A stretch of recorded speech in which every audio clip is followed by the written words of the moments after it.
प्रतापनगर में सुंदरलाल नाम का एक दर्जी अपनी पत्नी शांति और बेटी संध्या के साथ रहता था। संध्या का रंग सांवला था, इसलिए उसके लिए कोई भी रिश्ता नहीं मिल रहा था। इसी कारण सुंदरलाल और शांति परेशान थे। सुंदरलाल, मैंने कुर्ता पजामा सिलने दिया था, तैयार हो गया क्या? बस एक पक्की सिलाई करनी बाकी है रामलाल जी। अच्छा, फिर मैं लड़का भेजूंगा, उसी के हाथ दे देना। शाम को शादी में जाना है, इसलिए थोड़ी देर में करके दे दो। और संध्या के लिए कोई रिश्ता मिला या नहीं? कहाँ मिला रामलाल जी, बहुत जगह बोल रखा है, बाकी मैंने तो भगवान पर छोड़ रखा है। वही मेरी बेटी का अच्छा भविष्य तय करेंगे। बात तो ठीक है, पर तुम्हारी बेटी का रंग सांवला है। इतनी आसानी से लड़के सांवले रंग रूप की लड़की के लिए मानते नहीं है। इसलिए जब तुमने मुझे कहा था, मैंने भी इस बारे में किसी से कोई बात नहीं की। अच्छा, चलता हूँ, कपड़े भिजवा देना है। सुंदरलाल देखता है रामलाल की बातें संध्या सुन चुकी है, इसलिए उसने बात बदलनी चाहिए। संध्या बेटी, तू रामलाल की बातों का बुरा नहीं मानना, वो तो बस। बापू, मुझे पता है मेरे कारण आपको कितना सुनना पड़ता है। सब कितनी बातें बनाते हैं, मुझे अच्छा नहीं लगता। ना बेटिया ना, ऐसा कभी मत सोचना। तू तो हमारी जिंदगी से बढ़कर हमें प्यारी है। मैं भी आप दोनों से बहुत प्यार करती हूँ बापू। अच्छा लाओ, कुछ कपड़े मैं सिल देती हूँ, आप थक गए होगे। संध्या का उदास चेहरा देखकर सुंदरलाल उस समय चुप हो जाता है। संध्या कपड़े सिलने लगती है। संध्या भी सुंदरलाल की तरह बहुत अच्छे कपड़े सिलती थी। एक दिन उस राज्य के राजकुमार का जन्मदिन था, जिसमें पूरे नगर को न्योता दिया गया था। सुनो सुनो नगर वासियों, ध्यान से सुनो। राजकुमार वीर सिंह के जन्मदिन की खुशी में पूरे नगर को दावत का न्योता दिया जा रहा है। राजा भानु प्रताप सिंह और रानी सुनंदा अपने बेटे वीर सिंह का 25वां जन्मदिन धूमधाम से मना रहे हैं। अरे वाह, राजकुमार वीर सिंह के जन्मदिन की दावत सचमुच देखने वाली होगी। मैं तो बहुत सुंदर तैयार होकर जाऊंगी। मैं भी। पर हम राजकुमार को क्या उपहार देंगे? ऐसे खाली हाथ जाना तो अच्छा नहीं लगेगा। अरे हम क्या देंगे, हमारे माँ बापू भी तो जा रहे हैं, वही देंगे, हम क्यों चिंता करें। पूरे नगर के लोग राजकुमार के जन्मदिन में जाने की तैयारी कर रहे थे। सुनो जी, मैं सोच रही थी हम दोनों तो जन्मदिन की दावत में जा नहीं रहे। तुम्हारी तबीयत भी ठीक नहीं है, पर किसी न किसी को तो जाना चाहिए। इसलिए संध्या को उसकी सहेलियों के साथ भेज देते हैं, नहीं तो महाराज और महारानी को बुरा लगेगा। ठीक है, ये बात सही रहेगी संध्या बेटिया। तू राजकुमार वीर प्रताप जी के जन्मदिन की दावत के लिए चली जाना। ठीक है, आप चिंता मत करो, मैं रेखा और सुनैना के साथ चली जाऊंगी। संध्या राजकुमार के जन्मदिन के लिए जाने के लिए तैयार तो हो गई, पर वो यही सोच रही थी कि आखिर वो राजकुमार के लिए उपहार में क्या ले जाए। तभी उसके दिमाग में एक तरकीब आई। राजकुमार के जन्मदिन के लिए एक सुंदर सी पोशाक तैयार करके ले जाती हूँ, उनको पसंद आएगी। संध्या राजकुमार के लिए बहुत ही सुंदर पोशाक तैयार करती है और सबके साथ राजमहल पहुँचती है। बहुत संख्या में लोग जन्मदिन की दावत में पहुँचे थे। उन सबके बीच संध्या घबरा रही थी।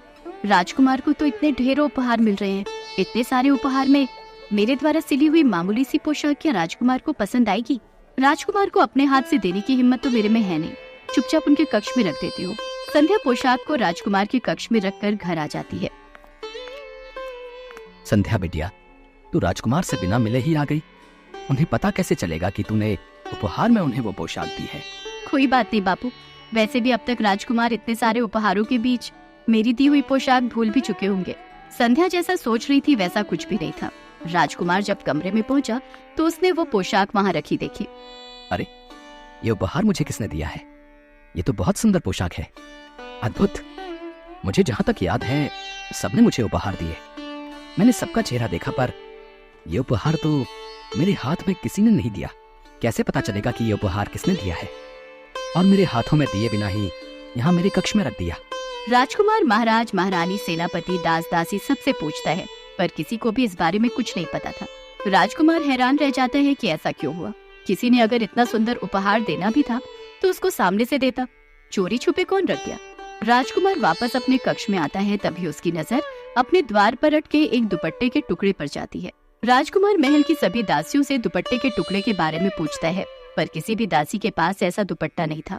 राजकुमार को यकीन हो जाता है कि ये टुकड़ा यकीनन उसी लड़की के दुपट्टे का है जो उसके कमरे में वो पोशाक रख कर गई है। राजकुमार इस बात का पता लगाने के लिए पूरे नगर में सैनिकों को भेजता है। वो पोशाक किसने दी उसके लिए सब मना कर देते हैं। भाई, हमने तो बहुत महंगा उपहार दिया था। राजकुमार को चांदी की प्याली दी थी। हमने ये उपहार में पोशाक नहीं दी। उस समय सुंदरलाल, उसकी पत्नी और बेटी संध्या जरूरी काम से नगर से बाहर गए हुए थे, इसलिए उनसे पता करना रह जाता है। पर सैनिक ये बात राजकुमार को नहीं बताते। राजकुमार बहुत परेशान था। अब तो उसके पास एक ही रास्ता था, इस दुपट्टे के टुकड़े की असलियत जानने का। माँ, पिताजी, अब मेरे पास एक ही रास्ता है। मैं अपना स्वयंवर रखना चाहता हूँ ताकि उस स्वयंवर में सभी लड़कियां आएं और वही पोशाक पहने जो उन्होंने मेरे जन्मदिन के उत्सव में पहनी थी। मुझे पता चल जाएगा कि ये दुपट्टे का टुकड़ा किसका है। फिर मैं उसी लड़की से विवाह करूंगा। इससे मुझे अपने प्रश्न का उत्तर भी मिल जाएगा। ठीक है पुत्र, अब तुम इस योग्य हो चुके हो कि तुम अपना जीवन साथी चुन सको। जैसी तुम्हारी इच्छा पुत्र। हम आज ही नगर में तुम्हारे स्वयंवर की घोषणा करवा देते हैं। राजकुमार उस दुपट्टे के टुकड़े के बारे में किसी से कुछ नहीं कहता। वो तो चुपचाप उस बारे में जानना चाहता था जिसके दुपट्टे का ये टुकड़ा था। नगर में घोषणा कर दी जाती है और ये बात सुंदरलाल के कानों तक भी पहुंचती है। संध्या बेटी, तुम्हें भी स्वयंवर पे जाना चाहिए। तुम्हारे पिताजी ठीक कह रहे हैं संध्या बेटी। नगर की सभी लड़कियां स्वयंवर के लिए जा रही हैं। अगर तुम नहीं गई तो महाराज क्रोधित हो जाएंगे। उन्होंने नगर की सभी युवा कन्याओं को स्वयंवर के लिए आमंत्रित किया है। पर मेरा वहाँ जाने का कोई फायदा नहीं, क्योंकि मैं तो देखने में बिल्कुल भी सुंदर नहीं हूँ। राजकुमार तो मेरी ओर देखेंगे तक नहीं। फिर मैं वहाँ जाकर क्या करूँगी? बेटी, ये तो भाग्य की बात है। अगर तुम्हारे भाग्य में राज सुख लिखा है तो उसे कोई नहीं छीन सकता, और यदि नहीं लिखा तो तुम अपना कर्तव्य निभाकर लौट आना। नगर की सभी लड़कियां उसी पोशाक में राजमहल पहुंचती हैं जो उन्होंने राजकुमार के जन्मदिन के उत्सव में पहनी थी। राजकुमार की नजरें तो उस लड़की को ढूंढ रही थी जिसके दुपट्टे का टुकड़ा अभी भी राजकुमार के हाथ में था। राजकुमार ने आज वही पोशाक पहनी थी जो संध्या ने उसे उपहार में दी थी। इनमें से तो कोई भी लड़की वो नहीं है। आखिर ये किसके दुपट्टे का टुकड़ा है? कहीं मेरी ये योजना विफल ना हो जाए। राजकुमार अभी इस बारे में सोच ही रहा था कि तभी संध्या महल में प्रवेश करती है।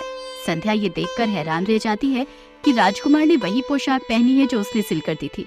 राजकुमार ने मेरी दी हुई पोशाक पहनी है, इसका मतलब राजकुमार को मेरे द्वारा सिली हुई पोशाक पसंद आई। ये देखकर मैं बहुत खुश हूँ। बापू और माँ अगर ये सुनेंगे तो वो भी बहुत खुश होंगे। संध्या भी ये सब देखकर मुस्कुरा ही रही थी कि तभी राजकुमार वीर प्रताप की नजर उसकी पोशाक पर जाती है।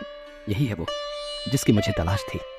आप सब जानना चाहते हैं मैंने ये स्वयंवर क्यों रखा है? क्योंकि मैं अपना जीवन साथी चुनना चाहता था। जिस लड़की की मुझे तलाश थी आज वो मेरे सामने खड़ी है। मैं उसका नाम तो नहीं जानता, पर आज जो पोशाक मैंने पहनी हुई है उसी लड़की ने मुझे उपहार में दी थी। क्या वो लड़की मेरी जीवन संगिनी बनना चाहती है? सब लड़कियां एक दूसरे का चेहरा देख रही थी, क्योंकि उनमें से किसी ने भी ये पोशाक राजकुमार को नहीं दी थी। संध्या तो सच जानती थी। वो हैरान रह जाती है। राजकुमार उसकी ओर बढ़ता है और उसका हाथ थाम लेता है। राजकुमार, मैं आपके लायक नहीं हूँ। आपको तो मेरे से भी सुंदर लड़कियां मिल जाएंगी। संध्या, प्रेम तो दिल से होता है। मैं तो उसी पल ही तुम्हें अपना दिल दे बैठा था। जब मैंने इस पोशाक को देखा, वो तो तुम्हारे दुपट्टे का टुकड़ा दरवाजे में अटका हुआ था, तभी मुझे तुम्हारे बारे में पता चला। वरना मैं तो सच्चाई जान ही नहीं पाता। और मेरी नजरों से देखो, तुम मेरे लिए दुनिया की सबसे खूबसूरत लड़की हो। संध्या अपने दुपट्टे की ओर देखती है जो किनारे से फटा हुआ था। वहाँ खड़ी सभी लड़कियां हैरान रह जाती हैं। राजकुमार वीर प्रताप की बातें सुनकर संध्या की नजरें शर्म से झुक जाती हैं।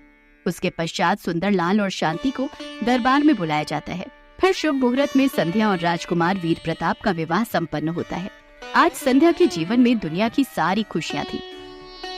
दोस्तों, आज के लिए बस इतना ही। ऐसे ही कार्टून वीडियो देखने के लिए हमारे YouTube चैनल जॉन टून को सब्सक्राइब कर लीजिए और अपने दोस्तों के साथ शेयर जरूर करें। मिलते हैं अगले वीडियो में, तब तक के लिए बाय बाय।